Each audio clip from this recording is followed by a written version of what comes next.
Hey everyone, in this video I'm taking a look at the new Apple Airport Extreme wireless router.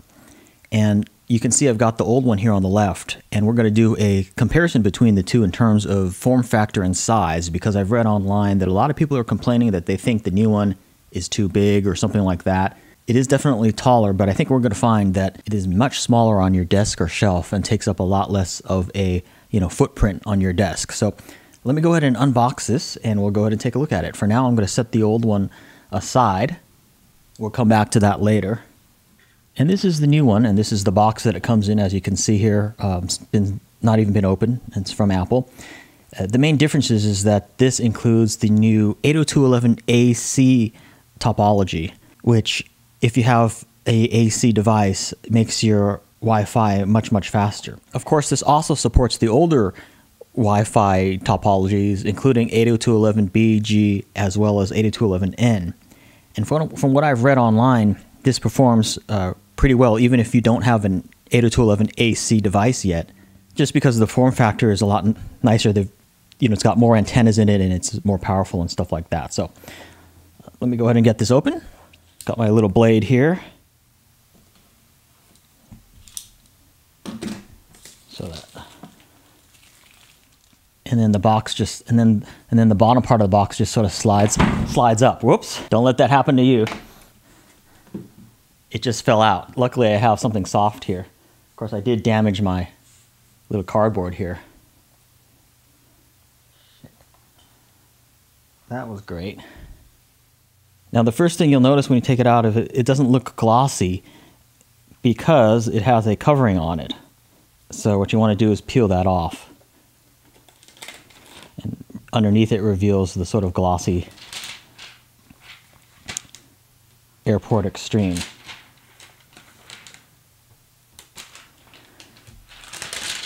You've also got a piece on the bottom too that pulls off to reveal the base part. Inside here you've got your power supply, a little Airport Extreme setup guide as well, and that's pretty much about it. I have to say, this definitely looks much better in person than I thought it would. It's a pretty attractive device. And let me go ahead and get the old one and we can compare the size. So these are the two side by side looking down on them. And as you can see, the new one is really a lot smaller in terms of how much space it takes on your desk or on your shelf. As you can see, it's almost a quarter of the size as the old Airport Extreme. If I line up the corners, you can kind of see that.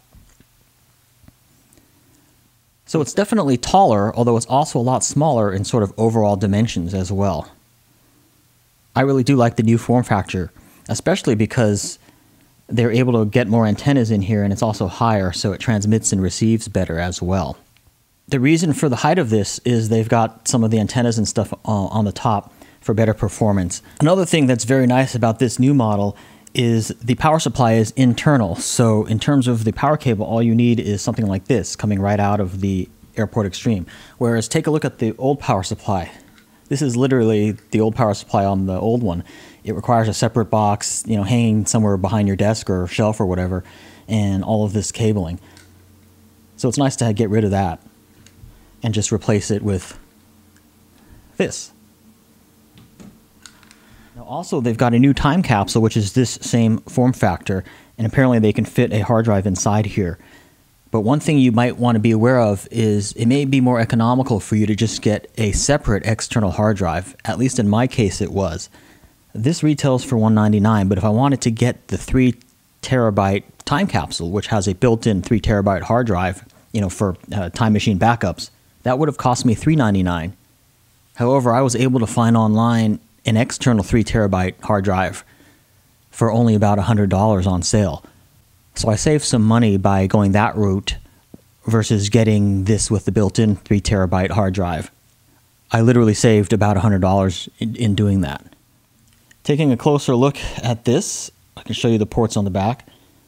You've got 3 gigabit Ethernet jacks. You've got a USB jack, which enables you to share a USB printer or an external hard drive with the network in your house or office. Then you've got the WAN port right here. This is where your Ethernet to your modem is going to go, whether it be, your DSL or cable modem or whatever. And then you've simply got a power jack right there. Now, the Airport Extreme has been my favorite router for many years. I've even done another video on it in the past. It really performs very well. It's very easy to set up, and I've had absolutely no trouble with them at all. So even though I haven't used this one, I have confidence that it's going to perform very, very well. And I think it's worth the money, especially since I'm pretty much always online, and it will be nice to be ready for any future Apple devices that have the 802.11ac topology to be able to take advantage of this, because that's going to be much faster in terms of Wi-Fi performance. But from what I've read online so far, this new Airport Extreme also performs very well for the current 802.11n network devices. So my iPhone 5, my iPad, other devices on my network that are 802.11n could probably benefit from this. Again, it's got more antennas, so it performs better on all frequencies, not just the new 802.11ac. So that's really a plus in upgrading now, even if you don't have 802.11ac devices yet. Now, at this point, I need to call something out here on the packaging. This is something I really don't think Steve Jobs would have approved of, and probably would have forced some kind of a packaging change on the new Airport Extreme. Because without the Airport Extreme in there, there's not enough weight to get the box open. So if you want to store this for selling it later or whatever, don't make the mistake I made of putting it back how you found it, like this. Because this can go all the way into the box and goes halfway in, and then you can't get it out. It's really difficult to get the base out because there's nothing to hold on to. Now with the Airport Extreme unit in there, it's fine because there's plenty of weight. When you just place it like this, you can just lift the box, up like this, and it comes out. But without anything in there, you don't have that weight. So it's a real design flaw. And again, I really don't think Steve Jobs would have approved. So what I recommend, if you want to store the box, just put the base in like that. Just leave it open, and you can store it that way. That way it's very easy to get out.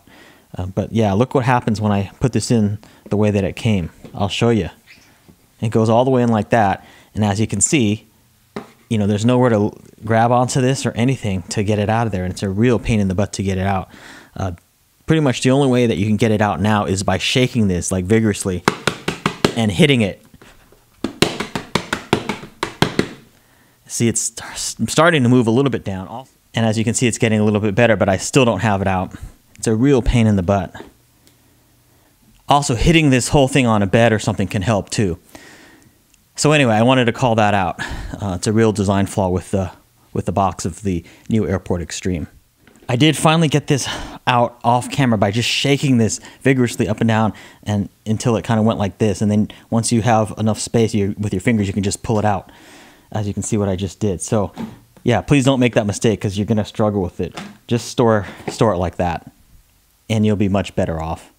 But shame on Apple for really bad packaging here.